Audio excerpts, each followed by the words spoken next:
बहुत बहुत साधुवाद राष्ट्रीय संयोजक मुकेश साहब जी को। आपने जो बीड़ा उठाए हैं, अंतिम सांसें तक लड़ना चाह रहे हैं। आपका मतलब विचार है कि 100 बात की एक बात, हमें हमारी जो जरूरतें हैं, शिक्षा, सुरक्षा, स्वास्थ्य, रोजगार, ये हमें जो जरूरतें हैं उसके लिए हम संघर्ष करना चाह रहे हैं और समाज में परिवर्तन होना चाहिए, इसलिए आपने बीड़ा उठा लिए हैं।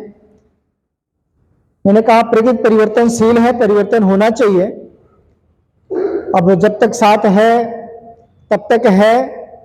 जिंदगी में कब क्या किसको हो जाए कोई भरोसा नहीं है। प्रकृति परिवर्तनशील है।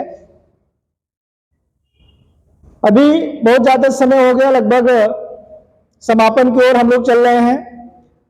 मुख्य अतिथि या जो 20 अतिथि आने वाले थे तो नहीं आ पाए, किसी कारणवश फोन भी नहीं उठा रहे हैं। इंतजार कर लिया जाए तो समापन किया जाए आप सबके तरफ से, या कार्यक्रम को बढ़ाया जाए, बताएं आप सब, समापन की तरफ ले जाया जाए। हमने कहा था कि हम लोग रोजगार के लिए हमारे लोगों के पास एक योजना है, समाज के लोगों ने ही दिया। थोड़ा हम अपनी पृष्ठभूमि बता लें। हम लोगों ने जो काम शुरुआत किया था पुरानी पुस्तकों को ले आने ले जाने के लिए, पहले स्टार्टिंग हम लोग बाबा साहब की किताबें डोर टू डोर, घर घर, मोहल्लों में ले जाके पहुंचाते थे। किसी लोगों के पास जब हम लोग ले जाते थे तो कहते थे मुझे किताबें नहीं चाहिए। मैडम जी थोड़ा ध्यान दीजिएगा, अमिता जी जब हम बाबा साहब की या मिशनरी पुस्तकें किसी घर ले जाते थे तो कहते थे कि हमें किताब नहीं चाहिए, मेरे पास बहुत सारी किताबें हैं, आप ले जाइए। तो भाई हमने कहा हम क्या करेंगे ले जाके। ऐसे जब कई बार हो गया तो कुछ लोगों से विचार है, मैंने किताबें पुरानी ले लो बाबा साहब की, उसे ला के रखो, उसे लाइब्रेरी बना दो। तो हम लोगों ने पुरानी पुस्तकें बाबा साहब की बहुत सारी इकट्ठा करके लाए। मेरी नगर मच्छी मार्केट के सामने गली नंबर 7 में एक लाइब्रेरी बनाए। लॉकडाउन में थोड़ा सा डिस्टर्ब हो गया। उसके बाद जब हम लोग क्षेत्र में जाते थे, कुछ लोग उनकी यूजलेस, पुरानी नहीं कह सकते हैं, उनकी यूजलेस मतलब उनके काम की चीजें नहीं होती थी, जैसे बैग हो गया, किसी के शूज भी हो जाते थे, प्यार से हम लोगों को दे देते थे, एक्सेप्ट कर लेते, क्योंकि हमारे बड़े भाई हैं।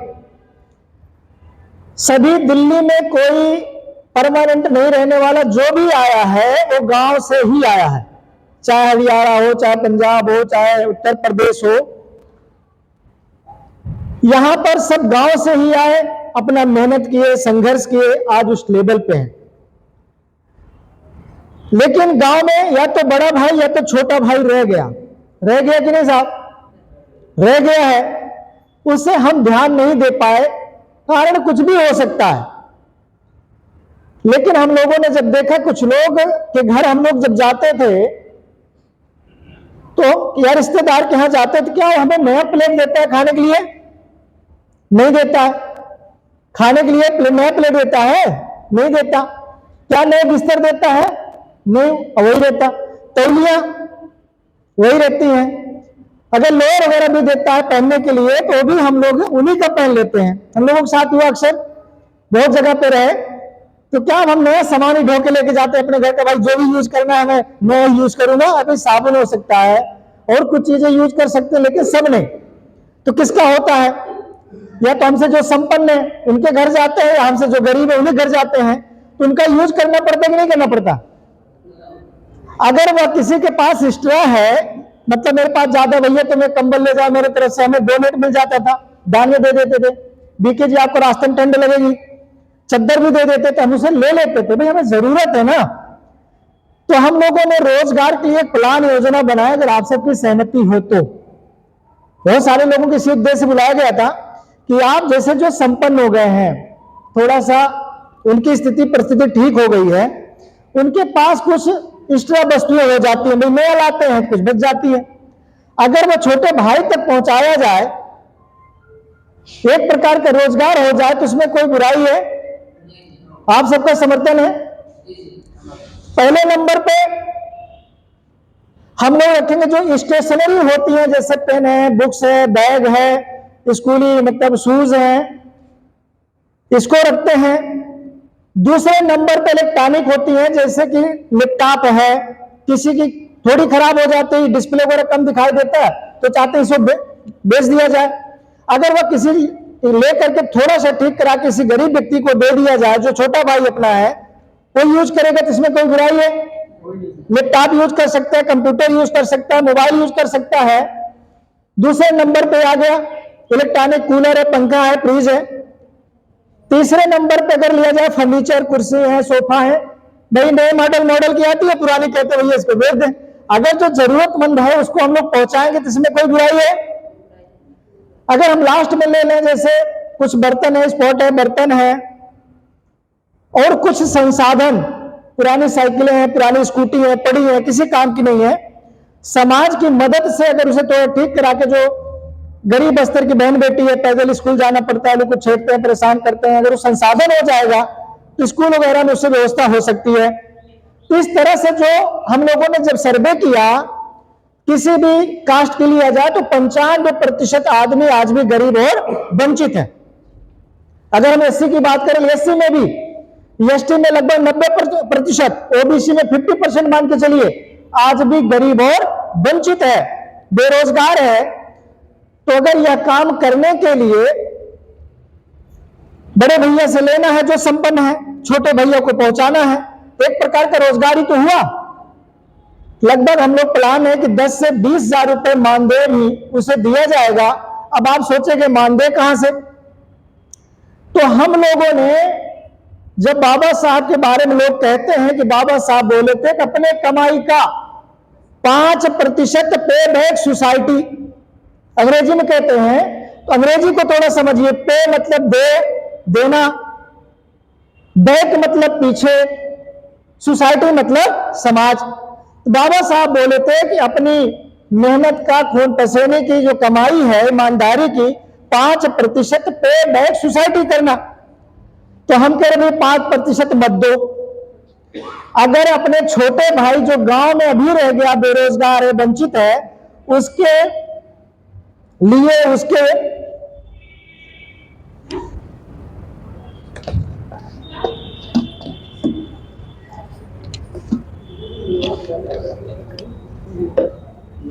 उसके लिए या उसके दिल में 1% अगर आपकी जगह है, आपके दिल में उसके लिए 1% भी अगर दया है, अपने मेहनत और कमाई का 1% उसे देने का काम करें, जो अपनी कमाई का है। इससे क्या होगा? कुछ लोगों को रोजगार मिल जाएगा और जो जरूरतमंद है उन्हें सामान भी मिल सकता है। ये योजना है, हम लोगों ने प्रैक्टिकली करके देखा। हमारे बीच में बाबू देवता दिन जी आए हैं, आप पीछे यूपी से ही हैं, इस समय बलजीत नगर में रहते, बहुत लेट आए, सुबह से उनको बुलाया गया था, कल से ही जिम्मेदारी दी गई थी कि कहते हैं लोग अपने लोग ही धोखा देते, ये बात गलत नहीं है, हमारे बहुत करीब है, बहुत सुख दुख में साथ देते हैं। मैंने कहा था बाबूजी आप 2 दिन मुझे छुट्टी दे दीजिए, संडे और मंडे, लेकिन वो नहीं दिए। अभी आ रहे हैं बैग लेके, मैंने इनका इशारा किया गेट से बाहर जाओ। भैया तो बता देते भैया मैं नहीं आ पाऊंगा, बता देते कि हम आपको समय नहीं दे पाऊंगा, कह रहे मैं अभी आ रहा हूं, बस पहुंच रहा हूं।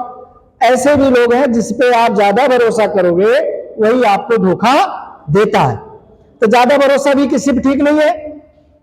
यह काम हम लोग शुरुआत करना चाह रहे हैं, अगर आप सबका प्यार मोहब्बत मिलेगा तो लगभग 1,000 लोगों को पूरे भारत में रोजगार से जोड़ने का प्रयास है।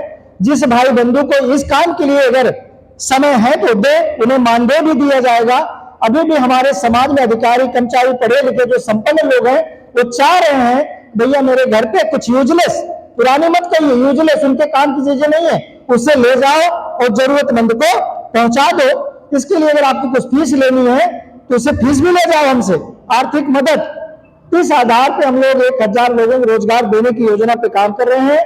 फिर उसके बाद जैसे कुछ लोग कहते हैं भाई हमें रोजगार ये है, मुझे भूख आज है, मतलब ठंड आज लग रही है, तुम रोजगार पतन कब दोगे? मतलब जरूरत हमें आज है तो आज पूरी करो, फिर कल की बातें हम देखेंगे। तो कोई रोजगार के, जब हमने आपसे पहले भी स्टार्ट में कहा, बड़े बड़े संगठन, बड़े बड़े संस्था, बड़े बड़े पार्टी के लोगों से मिला, उसके बाद बुद्ध विहार के अध्यक्षों से मिला कि भाई रोजगार की कोई योजना, तो लोग आए भी नहीं डर की वजह से, मुझे रोजगार कहां से दूंगा, इसलिए आए नहीं। कोई बात नहीं, हम लोग फिर जाएंगे, लेकिन शुरुआत में जीने के लिए तो कुछ करना ही पड़ेगा। तो छोटा सा काम किया जाए, कभी कभी छोटा ही काम बड़ा काम हो जाता है। आपने भी देखोगे बीज जो है छोटा सा होता है, लेकिन विशाल पेड़ बन जाता है।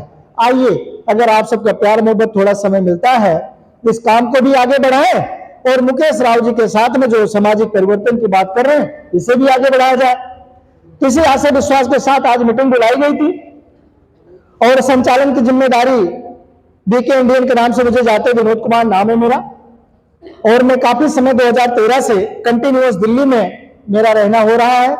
परमानेंट अभी कहीं नहीं, कभी इधर कभी उधर, लेकिन आप सबका आशीर्वाद रहेगा तो हो सकता हो जाए।